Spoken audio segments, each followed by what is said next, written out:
अवधूत चिंतन श्री गुरुदेव दत्त श्री स्वामी समर्थ तुम्हा सगळ्यांचं आपल्या चॅनलमध्ये खूप खूप मनापासून स्वागत.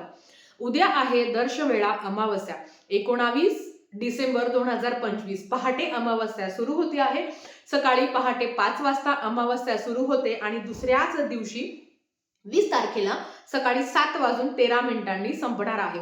थोडक्यात काय की संपूर्ण दिवस असणार आहे, पूर्ण शुक्रवार असणार आहे आणि पूर्ण शनिवार, कारण शनिवारी सकाळी 7:13 संपते. मग उदय तिथी ती सूर्याने बघितलेली आहे म्हणून दोन्ही दिवस अमावस्या असणार आहे आणि हा दिवस मार्गशीर्ष महिना मध्येच येतो. तर आता तुम्हाला काय करायचं आहे, अमावस्या आणि ह्या वर्षाची शेवटची अमावस्या आहे. अमावस्या हा दिवस आपल्या पित्रांसाठी समर्पित असतो, पित्रांची सेवा करण्यासाठी. मग त्याच्यामध्ये पिंडदान आहे, तर्पण विधी आहे, पित्रांच्या ज्या काही सेवा, मग पितृस्तुती स्तोत्रम, पितृ अष्टकम, ह्या सगळ्या गोष्टी तुम्हाला करणं शक्य झालं तर आवर्जून करावं. आता ताई हे कधी करावं, तर पित्रांची सेवा ही अमावस्येच्या कालावधीमध्येच करायची असते. मग त्याच्यावर तुम्ही घरावरनं जर नारळाचा उतारा करत असाल, तुम्ही जर गाडीवरनं नारळाचा उतारा करत असाल तर हे तुम्हाला शुक्रवारीच करायचं आहे, कारण शुक्रवार संपूर्ण दिवस संपूर्ण रात्र अमावस्या असणार आहे.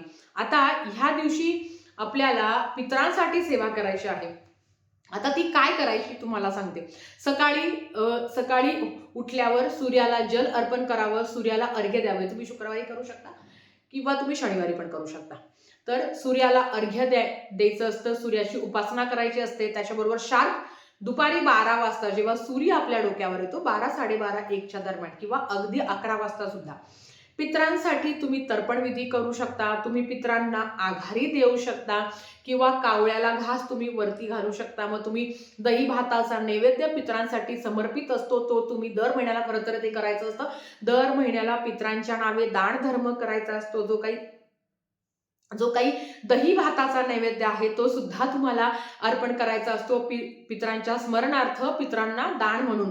आता हे झाल्यावर दुपारी 12 वाजता आपलं जेव्हा पित्र असताना तर ते दर अमावस्येला खाली येतात आणि पित्र आपल्या दाराच्याच बाहेर राहता. मग तुमचं शक्य असेल तर दुपारी 12 वाजता तुम्हाला आघारी द्यायची आहे पित्रांसाठी. दुसरं येतं ते महत्वाचं, संध्याकाळी दीपदान करायचं असतं. दीपदान तुम्हाला माहिती का, वर्षभर आपला एखाद्या घरातला व्यक्ती गेला आहे तर तो वर्षभर प्रेतात्मा असतो आणि त्याच्यानंतर तो पितृलोकात जातो. 1 वर्ष झाल्यावर नंतर त्याचा प्रवास सुरू होतो. मग तो भरपूर योनीतून त्याचा जन्म होतो. खूप जास्त चांगले पुण्य असेल तर त्यांना मुक्ती सुद्धा मिळते, नाहीतर त्यांचा तो प्रवास चालूच असतो. खरे तर आपले पित्र आपल्याला त्रास नाही देत, ते काहीतरी सांगण्याचा प्रयत्न करत असतात, ते आपल्याकडनं काहीतरी करून घेण्याचा प्रयत्न करत असतात. दररोज नाही शक्य तर अमावस्येच्या दिवशी सुद्धा जिथे आपला माठ भरलेला असतो ना, माठ प्यायचं पाणी असो, टीप असो, हंडा असो, माठ असो, तिकडे ना दिवा लावायचा असतो त्या माठाच्या जवळ दक्षिण दिशेला तोंड करून. आणि ते नाही शक्य होत कारण ते आमचं घर ना खूप छोटं आहे. मग अशा वेळेस आपल्या घराच्या बाहेर आणि कणकेचा दिवा, पित्रांसाठी कणकेचा दिवा लावायचा असतो. आता ताई कणकेचा दिवा नाही करणं शक्य होत तर साधा दिवा लावला तरी चालेल, पण कणकेचा दाखवला तर अतिशय उत्तम. तर माझ्या घराच्या बाहेर माझी डावी बाजू, मी माझ्या घरात प्रवेश करेल माझी उजवी बाजू, दक्षिण दिशेला तोंड करून हा दिवा लावायचा आहे तुम्हाला. दक्षिण दिशेला तोंड करून आणि पितृ अष्टकम किंवा पितृस्तुती स्तोत्रम, नाहीतर ओम पितृदेवताय नमः ह्या मंत्राचा 11 वेळा जप करावा. आणि नाही शक्य होत तर पितृस्तुती स्तोत्रम दररोज देवपूजा करण्याच्या आधी, आता ते पण नाही शक्य होत तर पित्र ज्या दिवशी अमावस्या असते ना त्या दिवशी तर हे नक्कीच करावं. खूप चांगले अनुभव येतात. आणि जर तुमच्या घराजवळ पिंपळाचं झाड असेल, तुम्ही बघताना आपण नेहमी जात असतो ना, लोकलही त्या झाडाखाली दिवा लावतात. का लावतात तुम्हाला सांगते.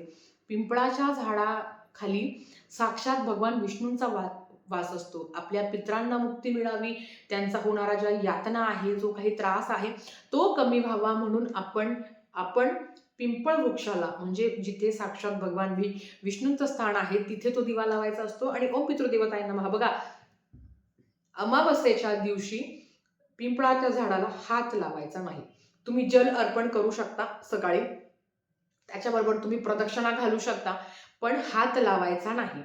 तुम्ही दिवा लावणार असेल तर दक्षिण दिशेला तोंड करून, तिळीचं तेल असेल ना घरात तर अतिशय उत्तम, तिळीच्या तेलाचाच दिवा लावायचा. घराच्या बाहेरही तिळीच्याच तेलाचा दिवा लावायचा. आणि तिळीचं तेल नाही तर साधं तेल असेल तरी चालेल, त्याच्यामध्ये तुम्ही घरात घरातलं एखादं काही किंवा चला साधं तेल, कारण प्रत्येकाकडे प्रत्येक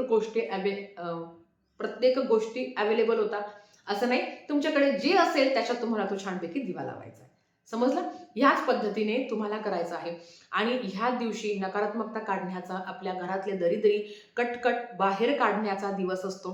तर नक्कीच तुमच्याकडनं ज्या गोष्टी होतात त्या गोष्टी करण्याचा प्रयत्न करा. घरातली स्वच्छता करण्याचा प्रयत्न करा. दान धर्म करा. अमावस्येच्या दिवशी दान धर्म करणं, मग अगदी पवित्र नदीच्या ठिकाणी जाऊन तुम्ही दान धर्म करू शकता. तुम्ही पिंडदान करू शकता. तुम्ही एखादं दीपदान पण करू शकता. जर नदी प्रवाहात जर अशी सोय असेल तर तिकडे पण तुम्ही करू शकता.